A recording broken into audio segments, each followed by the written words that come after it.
And so for me, living in a tiny home is nice because I can pace where my creature comforts are to match with the lifestyle that I want to have. When you're in a tiny house, being able to make use of a lot of outdoor space is really helpful because it makes your square footage go up to infinity outside. I like to find what corners I can cut when I'm building because sometimes the difference between $100, $300 here for each little element adds up, and then there might be the determinator between you having the money to build a tiny house or not. Hi, I'm Scott. We're here in Asheville, North Carolina, and this is my 246 square foot tiny house, the Slacker 27 Special. Welcome to the kitchen.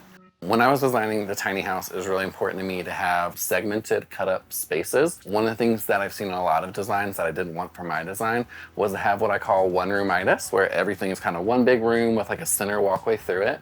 And so I knew that turning the kitchen sideways in the house, which I was really excited to have kind of two different workspaces. When designing it and kind of figuring out what the dimensions should be, I did a lot of kind of moving stuff inches at a time and like putting just like some temporary OSB up or something like that to measure and get like the right spacing to figure out like what is the smallest amount of spacing where I don't feel claustrophobic, but where I still have enough space. All of the barnwood that is here on the cabinets and on this floating shelf is all barnwood from a barn that was located right next to where I was building the tiny house. I love the idea of open shelving in a tiny house just because your pieces get to say a lot about you and get to kind of put more of your personality into the house and kind of add in an aesthetic way. My aesthetic is a bit minimalistic, a bit Scandinavian. In terms of other space, I really wanted to have a bar cart. The bar cart is on wheels, so you can move it so the other French door opens up. So if we're having like a big party, you can move the bar cart out to the porch.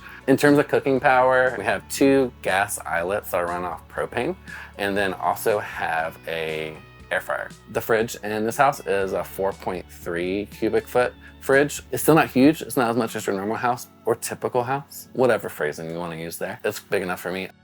I like to find what corners I can cut when I'm building because sometimes the difference between $100, $300 here for each little element adds up, and then there might be the determinator between you having the money to build a tiny house or not. Some challenges I didn't want to tackle during this build, and concrete countertops with mold was one of them. I didn't want to order the mold. I didn't want to read all the things, and so I did this kind of cheater. They are made 2 sheets of OSB glued and screwed together, and then I used some cement mixture to kind of mix them together, kind of do like a face on them, and then sealed it with like concrete sealer, and so it has like a nice little sheen to it. Surprisingly, like it doesn't like absorb a whole lot. And that's the kitchen.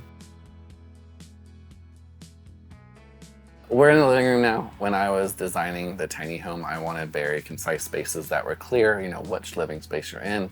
It's only an arm's length away from the kitchen and the dining space, but it's a very clear space. And so I think like in our brains, we know when we're in different spaces and different rooms. And so it was important to me that the house would reflect that. In a tiny home, there's a couple of different things that I think you really need in terms of space for it to be a lifelong thing that's gonna feel comfortable, that you're not gonna get burnt out on living on. And one of those things is a nice couch area to sit down and relax. It doesn't need to be hard. There doesn't need to be any type of like converting it, getting stuff out of the way. I think you just need to be able to plop down at the end of a hard day, after a fantastic meal where you're stuffed, whatever the case may be. One of the cool things about designing your own tiny house is that you can draw inspiration from all sorts of different spaces. So for me, this having the couch underneath the loft space worked perfectly because you sit down into it and, you know, all that space above your head when you're sitting on a couch is wasted space anyway. So it was perfect to put the loft right above it. One of my favorite things in the whole house is this bookcase because it's where I get to kind of showcase a bit of me and who I am and what I'm up to. And I think if you studied this bookcase, you can learn a lot about me and kind of know me from the bat. And the fireplace here and the bookcase, it is a functional heating element and also provides some cool aesthetic and mood lighting. Also for all you audiophiles who are worried about the record collection being so close to the heating element, it does not have any issues there. Here we are in the TV / hangout / whatever you do in loft, and it is located directly above the couch in the living room. When I was designing the loft, I very much wanted to worry about orientation towards space. So on the couch, I wanted it to face out to feel very open, but when you're up here in the loft, I wanted it to feel kind of cozy, like in a den. If you're watching your favorite TV show, I want you to feel like all snugged up with your characters or a movie. So I wanted to face it the 8-foot direction instead of the long way. The loft is cantilevered 2 feet over the edge of the trailer. So the loft is 5 by 8 up here. The tiny house itself is 27 feet long from that wall to the front wall, but the trailer is only 20 feet long. And just with a cantilevering of this loft and then the faux gooseneck design in the front for that loft is how it got that extra 7 feet of space out of the trailer.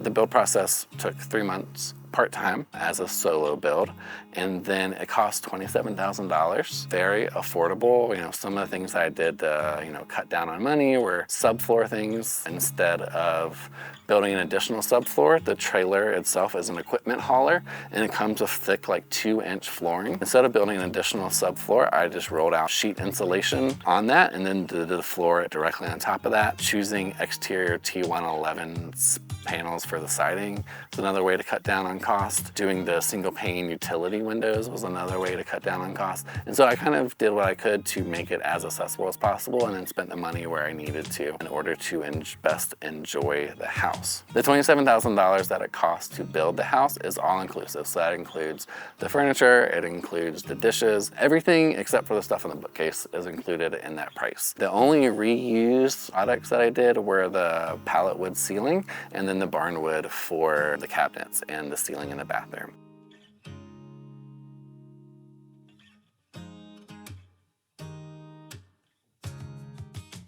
We're here in the bathroom, which is located directly under the master bedroom. When I was designing the bathroom, the big thing that I needed to design for and design around was wanting to have a shower that was big enough for 2 people. Having a shower that felt spacious, having a shower that felt open, that was really important to do. So I wanted to have a little bit bigger shower. And the ceiling in the shower is also barnwood. I know that wood is a little bit sensitive with moisture. And so what I did was I put the exhaust fan directly into the shower and the ceiling there. So that way it's all the problem moisture is getting sucked out right away. It's been 3 years and haven't had any issues with any type of mold or rot or anything like that there. The toilet in here is a composting toilet with a urine diverter.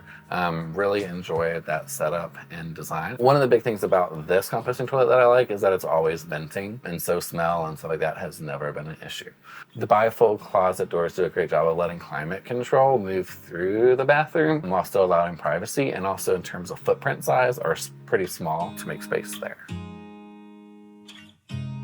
For me, the amount of creature comforts that our modern technology allows for have completely outpaced the amount of time and the amount of energy that I want to spend working. And so for me, living in a tiny home is nice because I can pace where my creature comforts are to match with the lifestyle that I want to have. So I'm okay with a house that has some bugs in it every now and then. I'm okay with a house that every little corner of it is not perfectly climate controlled. I'm okay with single pane windows. That's not a big deal for me, and I'd rather the freedom and flexibility that comes with living tiny and sacrificing some of those creature comforts, because that is the overall cost benefit is worth it to me. And I think a lot of people feel that way and aren't quite sure how to get out of that trap of having all the perfect creature comforts and the amount of work that it takes to do that. Here we are in the master bedroom part of the build. Everything that we're standing on top of is this faux gooseneck design that I did for the tiny house. So when I was designing the bedroom, I wanted it to be a space where it felt separate from the rest of the house, but also felt still open. So here in the bedroom loft, you're mostly concealed. It feels like you're in your own little bedroom, but there's also, it's still open at the top where you can see out, you can see the full length of the house. All the clothes storage is here underneath the bed. This is just on the back wall of the bathroom here. We have drawers, a little bit of closet space, and then like the towels and linen. When I built this myself, I looked at the legal limit for how tall you could have a structure going down the road before you had to start getting special permitting, and I was nervous to have it exactly that height, so I built it 6 inches shorter than that. And I wish I would have done it of the full extra 6 inches, because now that I've towed this trailer in this house about 5,000 miles, I have noticed that that is not as much of an issue as I thought it was going to be, and the extra 6 inches of space in bed would feel really nice and great to have. Every inch of space in a tiny house, it makes a big deal, and part of where I first discovered that was here in the bed. It is a queen size bed, and the first one I bought was just a thick, nice plush mattress, and it was 12 inches thick. Laying on top of it, I was just way too close to the ceiling. It was not comfortable at all. So then I tried an 8-inch one, and that was like fine, but still over time, I just felt like it was too close. And so eventually what I landed on was a 6-inch mattress, an extra like 1-inch topper that I put on top of it. That further cemented that idea that every inch matters. Here we are on the outside of a tiny house on the porch.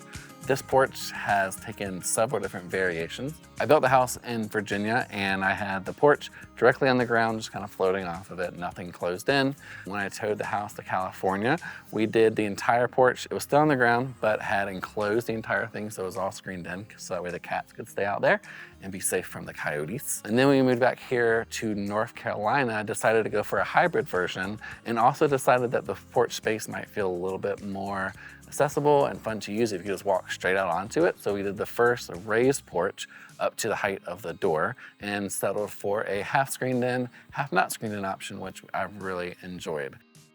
When you're in a tiny house, being able to make use of a lot of outdoor space is really helpful, because it makes your square footage go up to infinity outside. We have a small little table here. We have a heat lamp above the table that can lower in the winter. So even in the winter when it's cold outside, it's still a good temperature to hang out and eat outside. The entrance to the house is a set of French doors, and I love the French doors because they let a lot of light in and they act as big windows, and you can also open them up when it's a nice day. So they both open, swing all the way out. You can let a lot of breeze go in through there. Having the outside space and having the rocking chairs is something I really enjoy, just coming outside and being able to take in the nature, being able to bird watch out here.